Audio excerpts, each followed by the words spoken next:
Okay, we're on Yevamot, Parak Tet Zayin, Mishnah Bet, second Mishnah, 16th and last chapter of Masechet Yevamot. We're on the last Mishnah that discusses what happens if a woman. Remember, we said that if a woman says that her husband died, we permit her because Mishum Iguna Akilu Barabanan. That's what here. Mnu Rabbanan Mishum Iguna. We don't want her to become an Iguna, and we said Isha Daika Umin Siva. A woman is very careful because she knows the ramifications of what's going to happen if she is false, if she's incorrect. So therefore, for herself, she can remarry.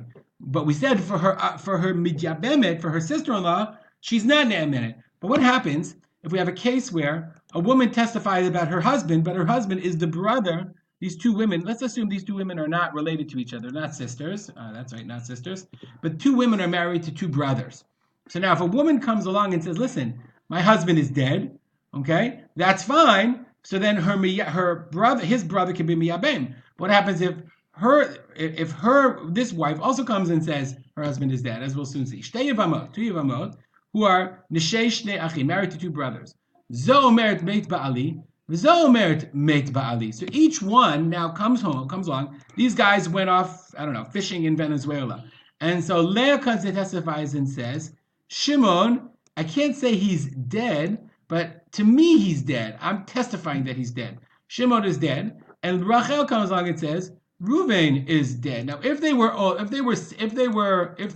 only children, that'd be no problem because there would be no miyabem. But the problem is Rachel is saying now, listen, my husband Shimon is dead, but his brother Reuven has to do yibum. He's a miyabem for me. And Leah is saying, my brother Reuven, my husband Reuven is dead, but his brother Shimon, she's not ne'emenet, she's not reliable vis-a-vis him. So each one is stuck, says the Mishnah. The Mishnah says, Zo asura mipnei ba'alo shel zo, v'zo asura mipnei ba'alo shel zo. Meaning they're reliable, they're ne'emenet for their husband, but they're not ne'emenet for the miyabem. And even though each one of these women is ne'emenet for their husband, so therefore we would believe each one vis-a-vis her individual husband, we don't believe each one vis-a-vis her miyabem, which is the brother of her husband, even though they're the same guy.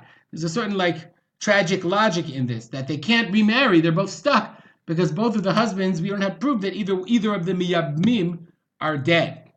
And that's why the Mishnah says, Zo asura mipnei ba'ala shel zo. One is asura because the husband of the other. V'zo asura mipnei ba'ala shel zo. Lazo edim v'lazo ein edim. Let's say Leah had witnesses that Reuven is dead. So Reuven is definitively dead. Okay? Leah, that's not the right one. Let me see if I can, that is the right one. Okay? So Reuven is definitively dead. So Leah is definitively a widow. But Leah who's in trouble and who's not? Leah is in trouble because of Shimon. That's what the Mishnah says. Lazo edim v'lazo ein edim.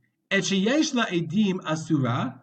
The one who has witnesses is asura because remember, her miyabem is not definitively dead. Veshe'en la edim muteret. And the one that doesn't have edim is muteret. Meaning, the one who has edim, Leah has edim that Reuven is dead. So Rachel is muteret lashuk. Why? Because Rachel's reliable vis-a-vis her husband, and her miyabem is dead according to edim. Whereas Leah's messed over because while Leah's husband is definitively dead, her miyabem is not necessarily dead. Or new case. Let's go back and we'll reset the case. Okay. Oops.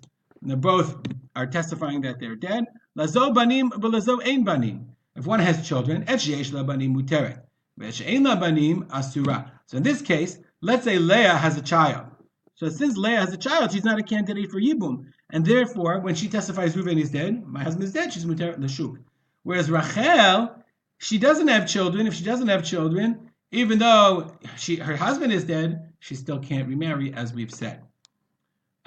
New case. Let's say these two guys, they actually had two other brothers.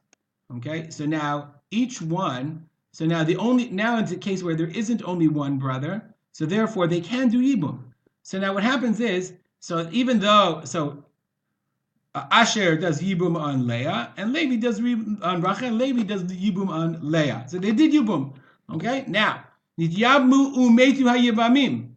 So now what? Let's say these two guys did yibum because they can do yibum because their brother, there is a live brother to do yibum. So Leah, here, let's find her. Leah says, listen, my husband, Reuven, is dead.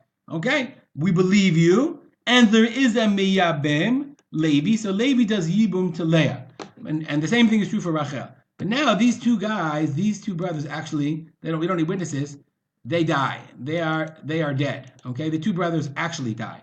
Now we said these two brothers, even though the women themselves were permitted to remarry, their testimony is only permitted vis-a-vis themselves. So we go back to the original case. Does the fact that they had yibum in between now say, well, listen, now we really believe that their husbands were dead because we allowed them to do yibum? The Mishnah says, it goes back to the original case we had before. These guys are as if they were out of the picture, and we still believe vis-a-vis each other that the husband is still alive. They're only named for themselves. Rabbi Eliezer says, no, one more. Once you permitted them to remarry to the Yevamim, you must have believed that their husbands were dead. Then they're permitted for anyone. Meaning, once you allow Yibum and those Miyabim are dead, you would never have allowed her to be Mityabemet. You would never have allowed her if you didn't think that Shimon himself was dead. So now what? Now that Levi's out of the picture, now you're going to say, no, well, maybe Shimon is still alive vis-a-vis because you only believed her. Maybe Reuven is still alive because you only believed her vis-a-vis her own husband. That's too much, says Rabbi Eliezer.